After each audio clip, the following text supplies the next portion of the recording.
আগামী শনিবার থেকে রেমানের প্রভাব পশ্চিমবঙ্গ এবং বাংলাদেশের উপর পড়তে চলেছে। যদিও এটা সম্ভাব্য পূর্বাভাস হতে পারে, বাংলাদেশ এবং পশ্চিমবঙ্গের উপর দিয়েও বইতে পারে অথবা অন্য কোথাও গিয়ে এফেক্ট করতে পারে, কিন্তু এর গতিবেগ বা গতিবিধি একটা পূর্ব অনুমান ছাড়া আর কিছুই নয়। এখনও পর্যন্ত কলকাতার উপরেই কতটা গতিবেগে আছড়ে পড়বে সেটা দেখা যেতে পারে, এবং শনিবার থেকে রবিবারে যখন সকালবেলা তার বাংলাদেশের উপর প্রভাব পড়ছে। এছাড়াও কলকাতার গতিবিধি ওপর চলছে।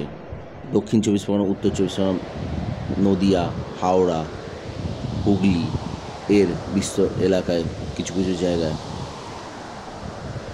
অত্যধিক বৃষ্টিপাত হবে। ধীরে ধীরে এর প্রভাব উত্তরবঙ্গের দিকে যেমন দেখা যাবে, তেমন বাংলাদেশের ওপরে গিয়ে আস্তে আস্তে এটা